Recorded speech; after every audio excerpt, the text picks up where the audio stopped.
José Gabriel Condorcanqui Noguera, autoproclamado José y conocido póstumamente como Túpac Amaru II en quechua, fue un caudillo indígena hispano-peruano y líder de la Gran Rebelión contra la corona española que se dio en Hispanoamérica y se inició el 4 de noviembre de 1780, 9 años antes de la Revolución Francesa, con la captura y posterior ejecución del corregidor Antonio de Arriaga.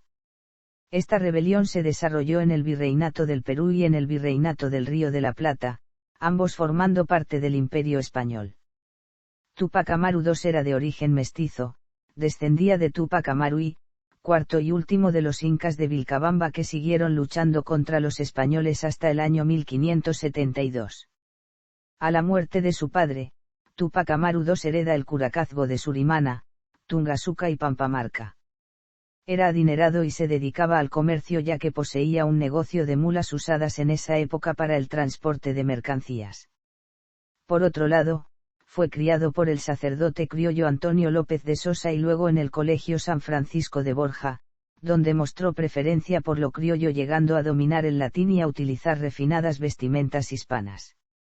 Posteriormente se vistió como un noble inca cuando pretendió reclamar el marquesado de Ourapisa.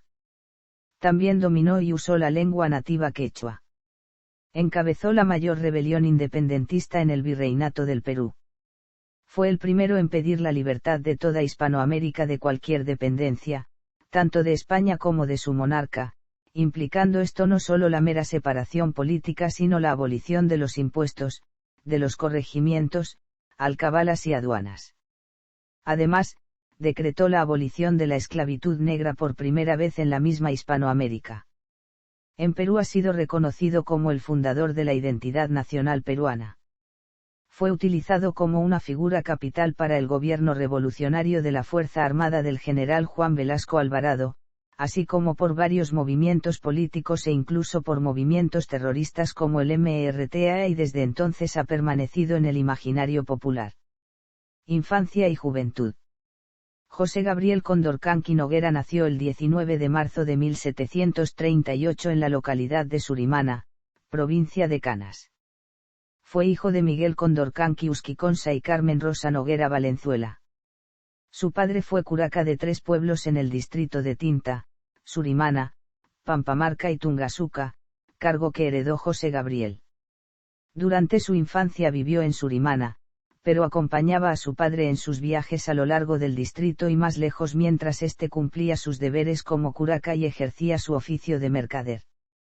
Estas expediciones continuaron cuando José Gabriel se hizo mayor de edad y asumió el puesto y la profesión de su padre. Su educación inicial quedó a cargo de los padres López de Sosa y Rodríguez. Por su condición de indígena noble estudió en el prestigioso Colegio San Francisco de Borja del Cuzco, dirigida por la Orden de los Jesuitas para los hijos de los curacas. Posteriormente, estudió en la Universidad de San Marcos. Obtuvo una esmerada educación, habiendo enviado España a sus mejores profesores al Nuevo Mundo, donde aprendió la doctrina revolucionaria y antiabsolutista propia de la Escuela de Salamanca, que dice que el depositario real del poder, que siempre emana de Dios, era el pueblo y no el rey, y que el primero tenía derecho a la revolución, incluso al tiranicidio, si el segundo no ejercía el gobierno del reino en beneficio del pueblo.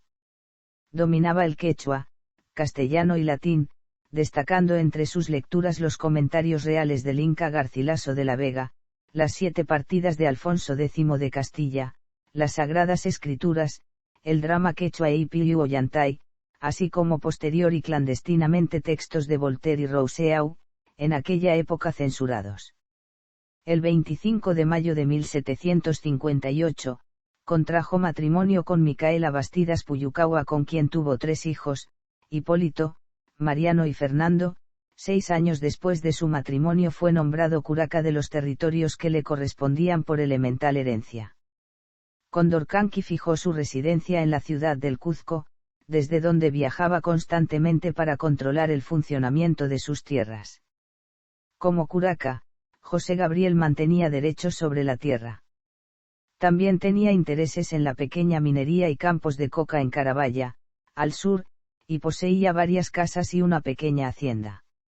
Heredó 350 mulas de su padre, las que usaba para trabajar el circuito Cuzco-Alto Perú, la ruta de comercio que ligaba Lima y Cuzco con las sumamente importantes minas de Potosí.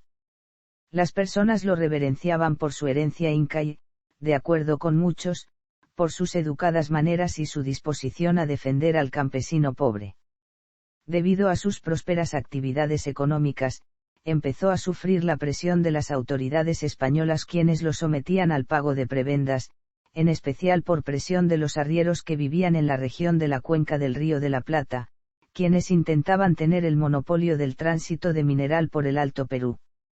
A finales de la década de 1770, la apertura de Buenos Aires al comercio del Alto Perú acabó con el monopolio comercial de Lima y significó una mayor competencia para los productores del Cuzco, que vendían sus mercancías en Potosí y tenían que competir con las de Buenos Aires incluso, los de España.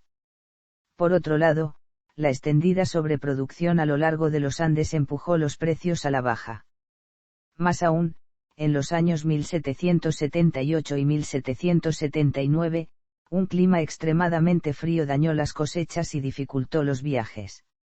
En 1780, Túpac Amaru, quien también experimentó esta crisis, tenía considerables recursos pero, del mismo modo, numerosas deudas. También fue testigo del malestar económico y oyó hablar de él a diferentes autores, desde mercaderes al borde de la bancarrota hasta comunidades que no podían solventar la creciente carga fiscal. Condorcanqui vivía la situación típica de los curacas, tenía que mediar entre el corregidor y los indígenas a su cargo. Sin embargo, se vio afectado, como el resto de la población, por el establecimiento de aduanas y el alza de las alcabalas, lo que perjudicó fuertemente su negocio de mulas que transportaban mercadería entre el Perú y el Río de la Plata. Realizó reclamos sobre estos temas, pidiendo también que los indígenas fueran liberados del trabajo obligatorio en las minas, reclamos dirigidos por las vías regulares a las autoridades coloniales en Tinta, Cuzco y después en Lima, obteniendo negativas o indiferencia. Además, adopta el nombre de Túpac Amaru II, en honor de su antepasado Túpac Amaru I, el último inca de Vilcabamba, buscando que se le reconociera su linaje real inca, por lo cual siguió por años un proceso judicial en la Real Audiencia de Lima, por el reconocimiento del título de Marqués de Santiago de Oropesa a la muerte de la última titular, María de la Almudena Enríquez de Cabrera y Almansa, en el año 1741. Líder de la Gran Rebelión. El 4 de noviembre de 1780 captura, enjuicia y ejecuta al corregidor español Antonio de Arriaga, iniciando con ello la rebelión contra la dominación colonial. Al comienzo el movimiento reconoció la autoridad de la corona española, ya que Túpac Amaru afirmó que su intención no era ir en contra del rey sino en contra del mal gobierno de los corregidores. Más tarde la rebelión se radicalizó, llegando a convertirse en un movimiento independentista. Su esposa Micaela Bastidas, así como familiares de ambos, tuvieron una participación de primer orden en el movimiento, tanto en el reclutamiento, abastecimiento y hasta cierto punto en la toma de decisiones. Con el apoyo de otros curacas, mestizos y algunos criollos, la rebelión se extendió, llegando a tener tropas de decenas de miles de combatientes. Entre sus ofrecimientos se hallaban la abolición tanto del reparto como de la alcabala, la aduana y la mita de Potosí. En 1777 Túpac Amaru reclamó se le reconozca el marquesado de Oropesa, título que venía con tierras y haciendas, pero también con la carga política de ser reconocido como heredero del trono inca. Sin embargo, perdió el litigio determinándose que no le correspondía. Tras este suceso, José Gabriel Condorcanqui Noguera se autodeclara inca y toma el nombre de Túpac Amaru II, señor de los Seísaars y Amazonas, y jura con el siguiente bando su coronación. Don José I, por la gracia de Dios, Inca Rey del Perú, Santa Fe, Quito, Chile, Buenos Aires y continentes de los mares del sur, Duque de la Superlativa, Señor de los Seísaars y Amazonas con dominio en el Gran Paititi, Comisario distribuidor de la Piedad Divina, etc. Su movimiento tuvo dos fases. La primera fase o fase tupacamarista, donde destaca la hegemonía de José Gabriel Túpac Amaru, su esposa Micaela y capitanes. La segunda fase o fase tupacatarista, continuación de la rebelión a cargo de Diego Cristóbal Túpac Amaru, primo de José Gabriel, y donde destaca el protagonismo de Túpac Katari. Túpac Amaru II buscó ganarse el apoyo de la Iglesia e integrar a indígenas, criollos, mestizos y libertos negros en un frente anticolonial, pero no pudo evitar que la masificación del movimiento convirtiera el accionar independentista en una lucha racial contra españoles y criollos. Durante su máximo apogeo y, especialmente, luego de la captura y ejecución de Túpac Amaru y su familia, la rebelión se extendió de manera sumamente violenta, sin toma de prisioneros y con la práctica de asesinar a cualquier persona que hablase castellano o vistiese a la manera europea. Los indígenas que se vestían con moda española también fueron atacados. Así, la ejecución sistemática de los Pucaakunca convirtió la rebelión en un auténtico baño de sangre en el que se estima se produjo el asesinato de entre 80 y 100.000 personas. Captura y ejecución. Tras negarse a tomar el Cuzco sacrificando a los indígenas que los realistas ubicaban en la vanguardia y ante la llegada de un ejército de 17.000 soldados desde Lima, Túpac Amaru II ordenó la retirada de su ejército a su base militar en Tinta, mientras las fuerzas realistas mandan una expedición punitiva de casi 20.000 soldados en su contra.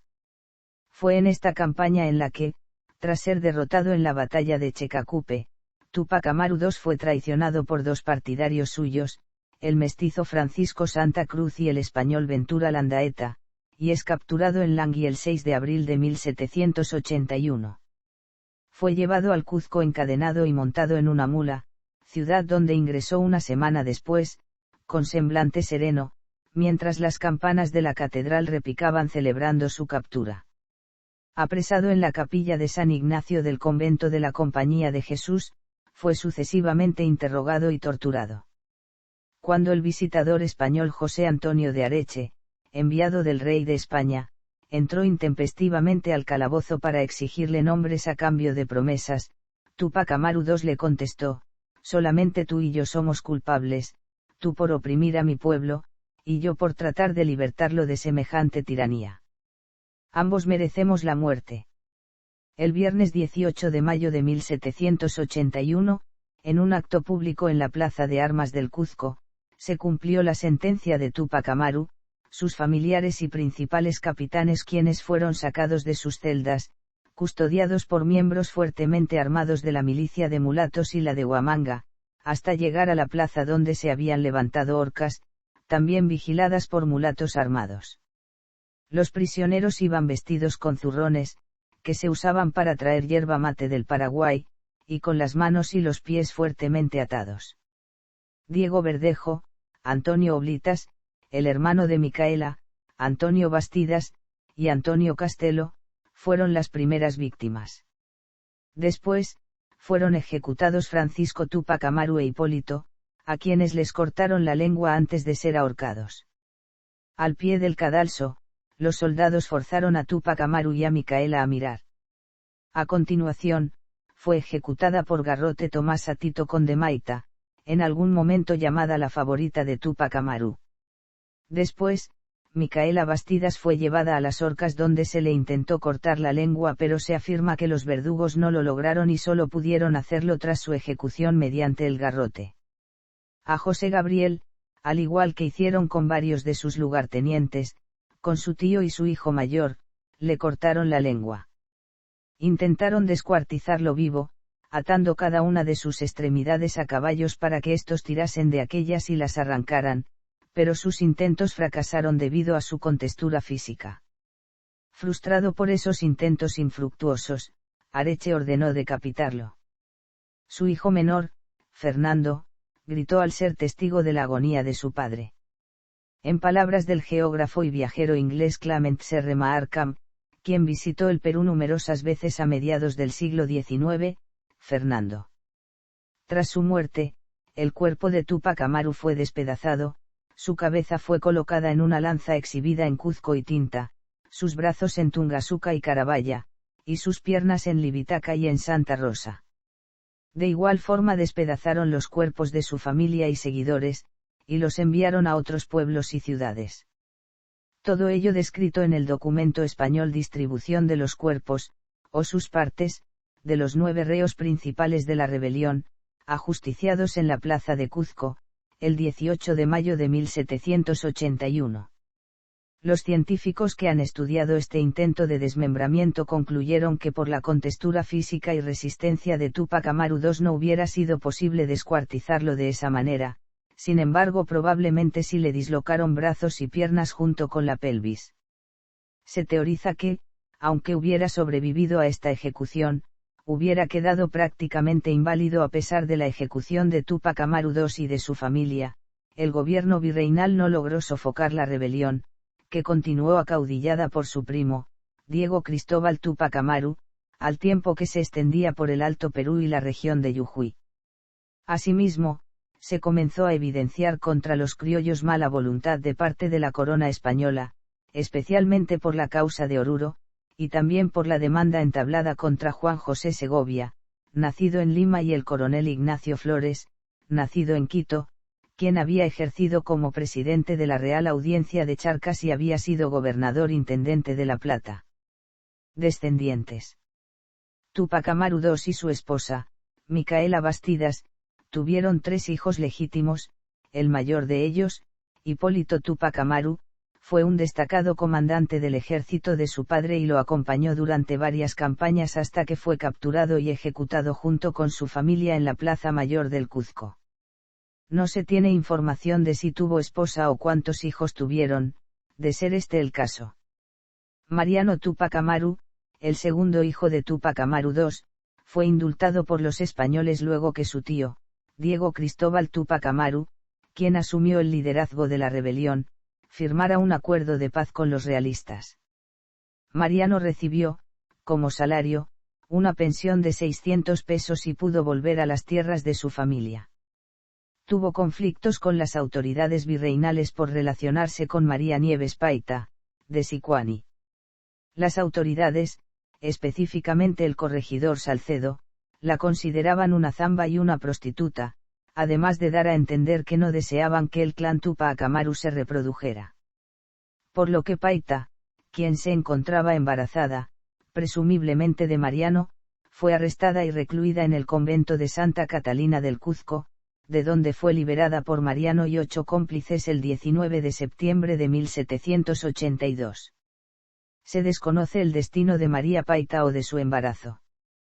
Posteriormente, tras una conjura donde se vio involucrado su tío, Mariano fue capturado y desterrado a España, muriendo en las costas de Brasil en 1784. El menor de los hijos de Túpac Amaru, Fernando, al ser un niño de 10 años no fue ejecutado, pero se le obligó a presenciar el suplicio y muerte de toda su familia y a pasar por debajo de la horca de los ejecutados, para luego ser desterrado a África con órdenes de prisión perpetua, pero el virrey Agustín de Jáuregui sugirió que no fuera enviado a África sino a España por temor a que alguna potencia enemiga lo rescatara. Frente a las costas de Peniche, Portugal, el navío zozobró, pero Fernando logró sobrevivir y fue llevado a Cádiz, siendo encarcelado en dicha ciudad. Se presume que falleció en España en 1798. Según el periodista Antonio Vergara Collazos, el noble polaco Sebastián de Bercevisi se casó con la noble indígena Umina Atahualpa, teniendo una hija llamada Umina de Bercevisi Atahualpa, quien contrajo matrimonio con uno de los miembros de la familia de Túpac Amaru, teniendo con él un hijo llamado Antonio Túpac Amaru de Bercevisi, sobrino de Túpac Amaru II. Tras la rebelión, Antonio Túpac Amaru de Bercevisi huyó a Polonia, donde fue adoptado por Václav Beneš de Bercevisi, adoptando su apellido. Uno de los descendientes de Antonio fue Andrzej Beneš, político polaco y veterano en la Segunda Guerra Mundial. Mesianismo de Túpac Amaru II. La rebelión general del Alto y Bajo Perú en 1780, fue encabezada por José Gabriel Condorcanqui con el objetivo de liberar a sus compatriotas de las pesadas cargas a las que estaban obligados por las autoridades españolas desde hacía casi 3 siglos, aunque agravadas en la década anterior por las reformas borbónicas, mitas, repartimiento de efectos, tributos, alcabalas y otros derechos, trabajos en corregimientos y obrajes, diezmos y primicias eclesiásticas, y la eliminación de las divisiones en castas. Buscaba la creación de un reino independiente de España, gobernado por una monarquía hereditaria incaica, a través de la creación de un ejército y una administración propias, introduciendo una tributación única a todos los súbditos, libertad de comercio y trabajo. Con las masas, el Inca iba a comunicarse usando un lenguaje simbólico, de raigambre mesiánica. Ese lenguaje se manifestaba en el uso de instrumentos musicales tradicionales, en el uso de banderas, insignias y vestimentas incaicas, así como del apelativo Inca, que poseía implicaciones mesiánicas, por cuanto el Inca no se mostraba solamente como rey y soberano legítimo, sino también como redentor, restaurador del mundo, salvador de los indígenas, esperándose de él un comportamiento milagroso. Se le otorgaban rasgos divinos o prodigiosos. Al respecto, las palabras de Túpac Amaru II a su compañero de lucha, Bernardo Sukakawa, afirmando que las personas que murieran siéndole fieles tendrían su recompensa, sugieren que aquel se veía a sí mismo, en principio, como redentor. El obispo del Cuzco afirmó que Túpac Amaru II había persuadido a los indios de que los que muriesen en su servicio resucitarían al tercer día. Sauaraura Tito Atauchi afirmó que los indígenas se arrojaban a pelear en las batallas sin temor y ciegamente, pero aun estando mal heridos no querían invocar el nombre de Jesús, ni confesarse. Ello se debería a que Túpac Amaru II les había dicho que el que no dijese Jesús resucitaría al tercer día, y los que lo invocaban, no. Igualmente se presentaba el modelo peruano, que preveía la resurrección al quinto día. El sistema de creencias indígenas aceptaba a Túpac Amaru como Dios, redentor y liberador de los oprimidos, vale decir como una figura equivalente a la de Jesucristo. El Inca reforzaba esta creencia, al afirmar que los españoles habían impedido a los indígenas el acceso al Dios verdadero, siendo él mismo quien designaría personas que les enseñaran la verdad.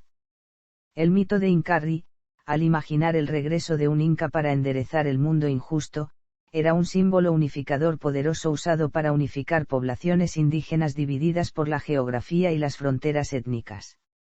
Pero también era un símbolo divisionista, cuando no se reunían todas las condiciones necesarias para gobernar, tal el caso de José Gabriel Condorcanqui o Túpac Amaru II, al que muchos nobles incaicos consideraron un advenedizo fraudulento, más que un verdadero redentor, aunque él se reivindicara como descendiente del último Incas de Vilcabamba, Felipe Túpac Amaru, o Túpac Amaruí. Para la mayoría de los rebeldes peruanos, la fuente de sus creencias acerca del fin de la dominación española estaba en la concepción que tenían del futuro, por la cual, el Inca que regresa pone término a la dominación española y devuelve el orden al mundo. Igualmente, la muerte del Inca implicaba una destrucción del orden, del principio regente del mundo. La muerte de Túpac Amaru, al ser la muerte de un Inca, era la muerte de un hombre que reunía la tierra, el cielo y los elementos, era la muerte del Hijo del Sol. Reconocimiento. La fama de Túpac Amaru II se extendió a tal punto que los indígenas sublevados en los llanos de Casanare, en la región de Nueva Granada, lo reconocieron como rey de América. Movimientos posteriores invocaron el nombre de Túpac Amaru II para obtener el apoyo de los indígenas, caso entre otros de Felipe Velasco Túpac Amaru Inca o Felipe Velasco Túpac Inca Yupanqui, quien pretendió levantarse en Huarochirí en 1783. La rebelión de Túpac Amaru II marcó el inicio de la etapa emancipadora de la historia de Perú. Esta gran rebelión produce una fuerte influencia sobre la conspiración de los tres Antonius, indicios descubiertos en Chile el 1 de enero de 1781, en pleno desarrollo de la insurrección. Los conspiradores se animaron a actuar gracias a las noticias de los avances de Túpac Amaru II en el virreinato del Perú. Siglos XX y XXI.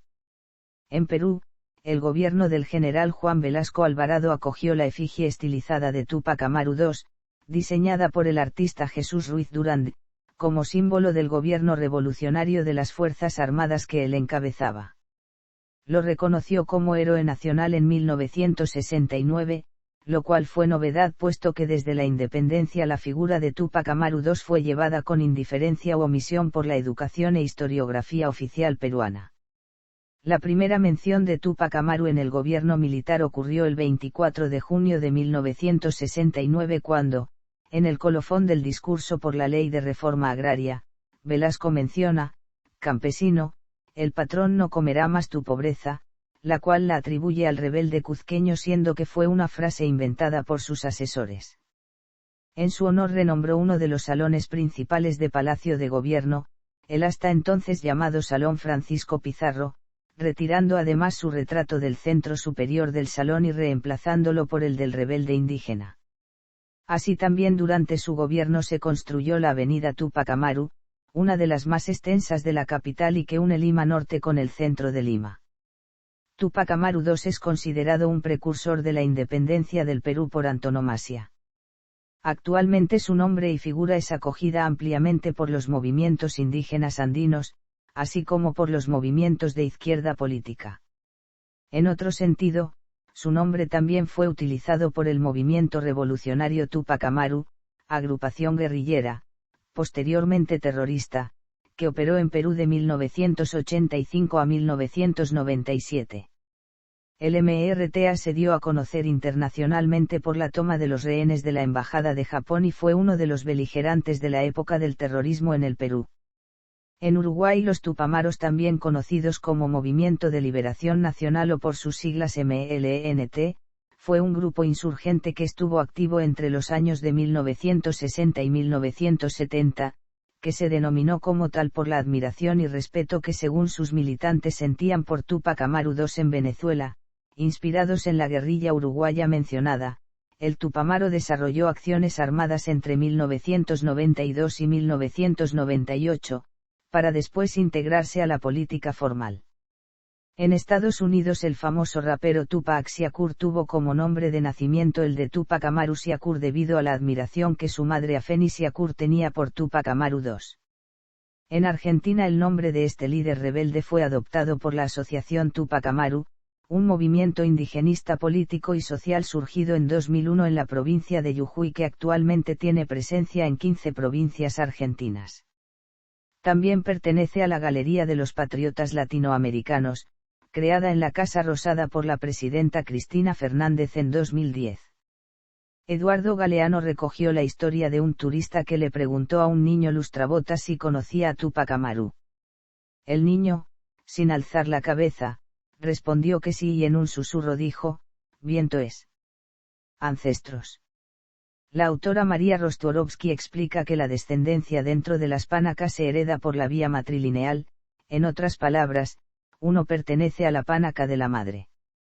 El Diccionario Histórico Biográfico del Perú indica que el apellido de Catalina del Camino es realmente Catalina Usquiconsa así como el de su hijo. En la ficción, Ángela Bendaño escribió la novela Túpac Amaru. Los días del tiempo profético, publicada en Lima en 2006 por el Inc. Cusco y la UNSM. En 1984 se estrenó Túpac Amaru, dirigida por Federico García y protagonizada por Reinaldo Arenas. En 2021, el contexto del bicentenario del Perú, Latina Televisión estrenó la serie Los Otros Libertadores, donde Túpac Amaru fue interpretado por Cristian Esquivel. Música. Túpac Amaru, poema sinfónico del compositor venezolano Alfredo del Mónaco, estrenado en 1977, ha sido interpretado en numerosos festivales internacionales. Túpac Amaru, Sinfonía N5 del compositor peruano Armando Guevara Ochoa. La canción Águila de Trueno del álbum Kamikaze de Luis Alberto Spinetta está inspirada en la figura de Túpac Amaru II. El grupo francés de hip hop Canelason sacó a la luz un tema llamado Libre, en cual narra la historia de este revolucionario y su trágica muerte. El rapero residente en su canción This Is Not America menciona que el rapero afroamericano Tupac lleva su nombre debido a que su madre quiso ponerle el nombre de un revolucionario inca.